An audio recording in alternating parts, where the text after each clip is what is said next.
बिस्मिल्लाहिर्रहमानिर्रहीम। मैं यहया जान, असिस्टेंट प्रोफेसर ऑफ फिज़िक्स। जैसे कि आप जानते हैं कि मैंने एक सीरीज़ शुरू किया है इनडिकेट, और जितने पाकिस्तान में मेडिकल इंजीनियरिंग और कंप्यूटर कॉलेजेस के जितने टेस्ट हो चुके हैं उन तमाम एमसीक्यू को सॉल्व करने का एक सीरीज़ मैंने शुरू किया है, और आज उस सीरीज़ का मेरा तीसरा पार्ट चल रहा है। इससे पहले मेरे दो लेक्चर है फोर्स एंड मोशन के ऊपर, पार्ट ए और पार्ट बी। वो आप मेरे चैनल पर जाकर इसको सब्सक्राइब करें और वो भी आप देख सकें ताकि आपको ज़्यादा से ज़्यादा जो है फ़ायदा मिल सके। आज का जो मेरा लेक्चर है ये वो क्वेश्चन है इनडिकेट 2020, 2021, 2022 और इवन 2010 से लेकर 2020 तक 22 तक जितने क्वेश्चन आए हैं वो सब के सब मैं आज जो है वो सॉल्व कर रहा हूं। तो आज का जो लेक्चर है वो वर्क, पावर और एनर्जी के ऊपर है।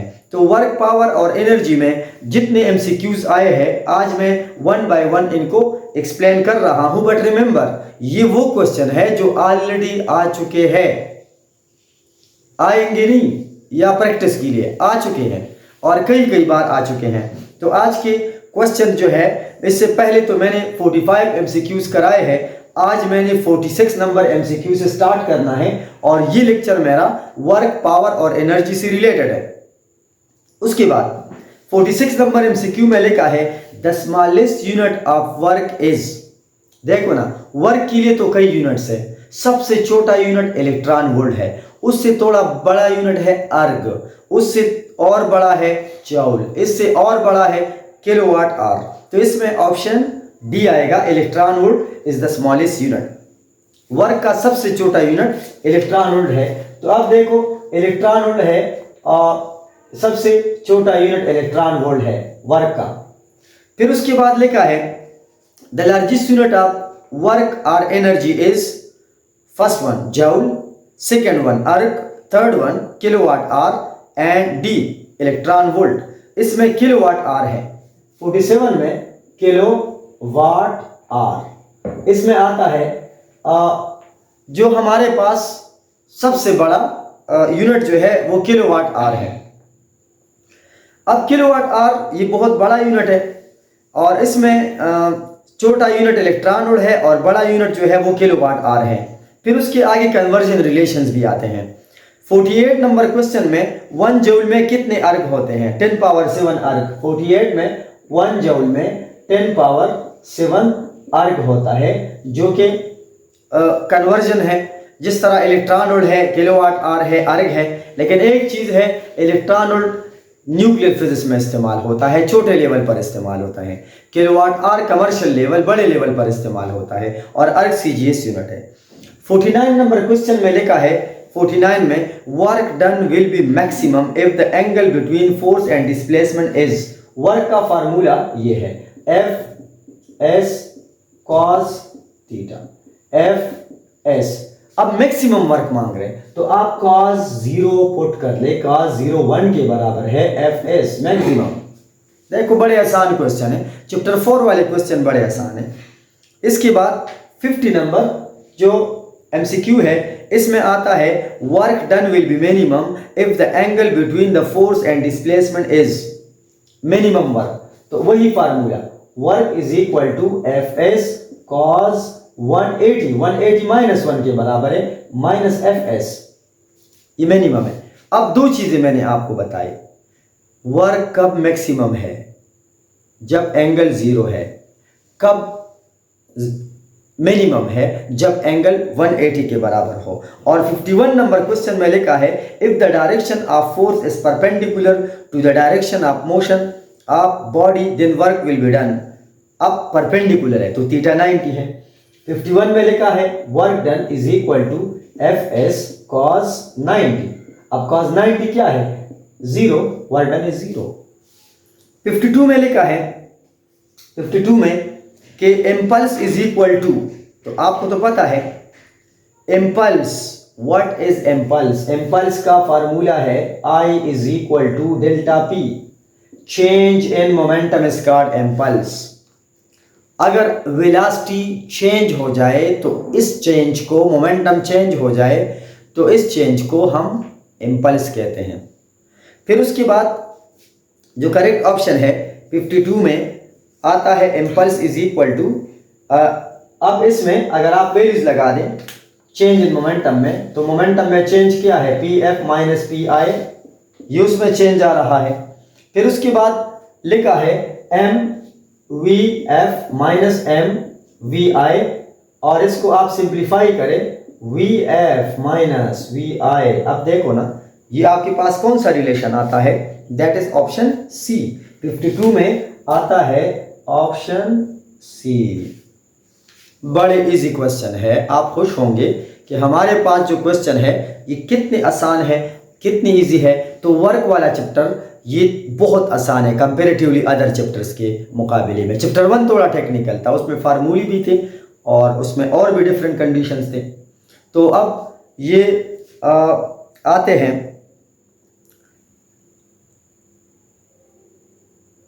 MCQ नंबर 53 में।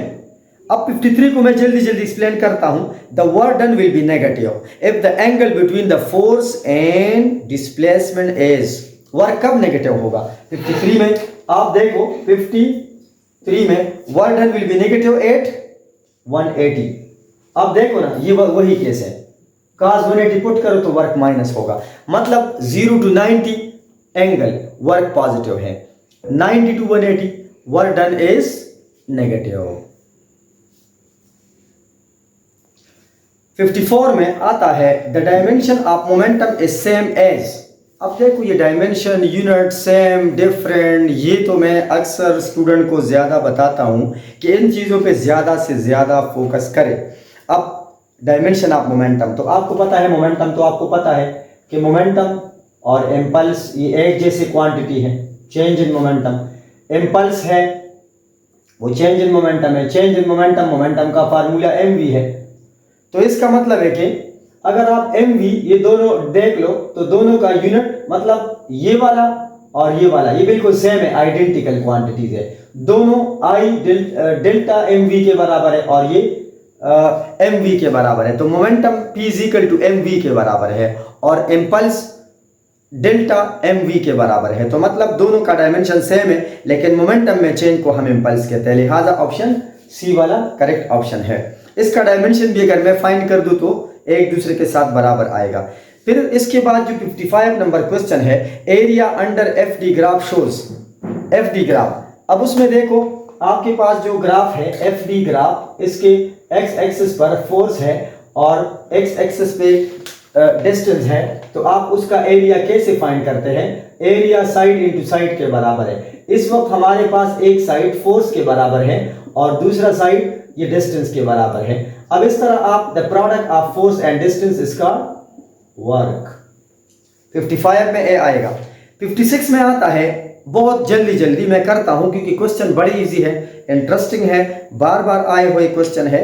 अब 56 ये वाला, इसमें ऑप्शन सी आता है। क्वेश्चन सुनो, slope of work time graph. अब देखो स्लोप से आया हुआ है, इधर आप देख रहे हैं हमारे पास एफ टी ग्राफ है, ये एफ है और ये टाइम है, और ग्राफ का जो स्लोप है वो कुछ ऐसे आ रहा है।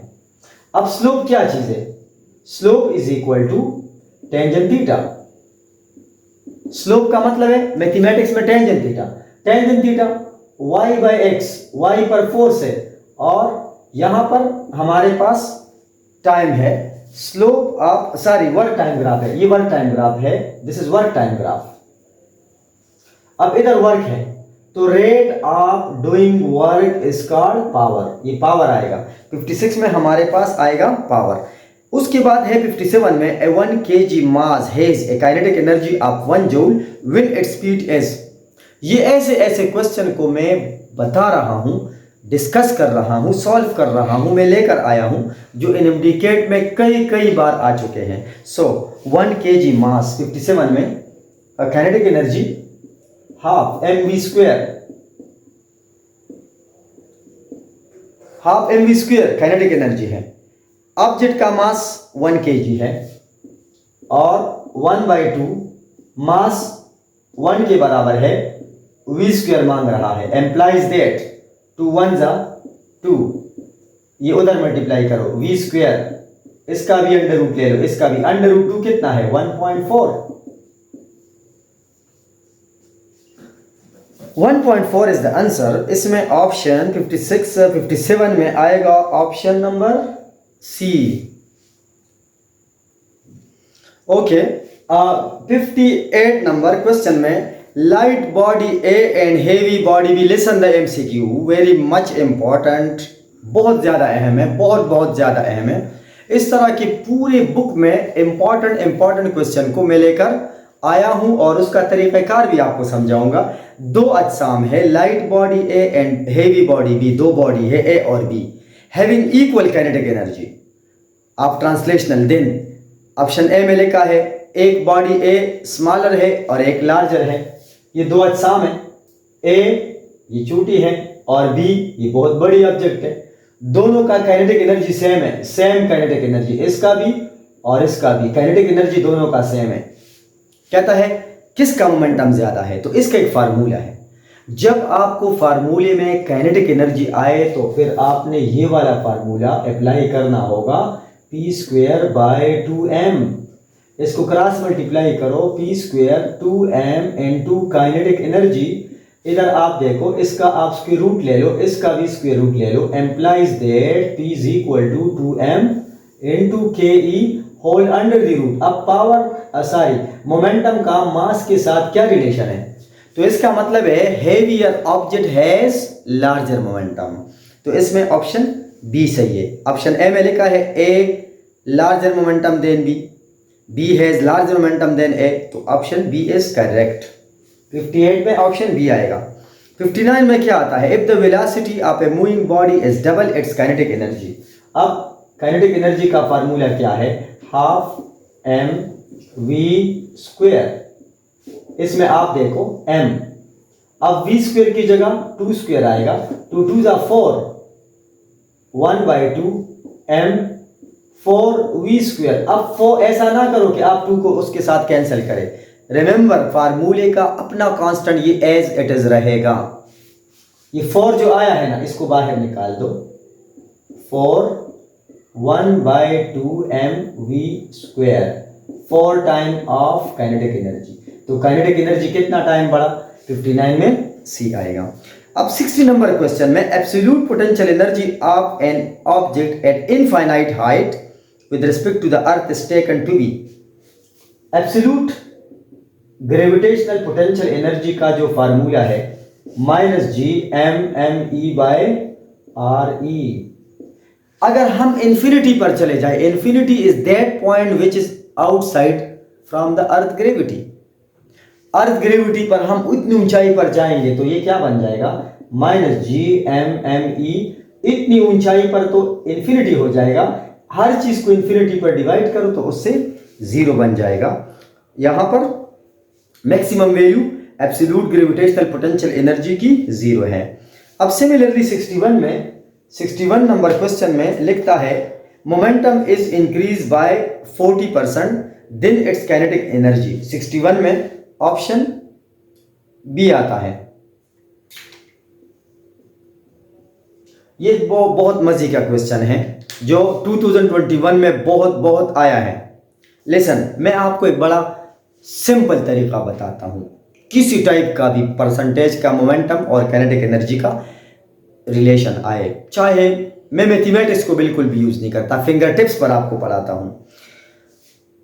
अच्छा, 61 पे आओ। If momentum is increase by 40% kinetic energy is, momentum is increase by 40%। अब 40% है तो आप ऐसा करो, जो मेरा अपना एक तरीक़ाकार है, 40% इंक्रीज है तो 40 के साथ 40 और जमा करो, ये अपनी तरफ से, फिर इधर 4 है, इधर 4 है, 4 × 4। अगर इंक्रीज है तो इधर प्लस लगा दो, अगर डिक्रीज है तो माइनस लगा दो, तो इधर क्या है, बस जो गिवन है उसके साथ वो भी जमा करो और फिर इसका जो कोएफिशिएंट है उसको आपस में मल्टीप्लाई करो। इधर इंक्रीज आ रहा है तो प्लस लगा दो, 80 और 80%, 40 + 40 80% होगा, प्लस 16% आ जाएगा और इससे आएगा 96%। अब देखो ना कैसे लगा मेरा मेथड। ये है, आप अगर मैथमेटिक वाला मेथड करोगे ना, अगर उससे मैं शुरू करूं तो बहुत बहुत टाइम लेगा और आप इवन गलत भी हो जाएंगे। तो इस तरह के कई क्वेश्चन हैं मैंने इस टेस्ट में दी है, और उसको आप तरीक़ाकार उसका समझे तो ये और भी आसान है। इस तरह कुछ और क्वेश्चन भी मैं लेकर आने वाला हूं।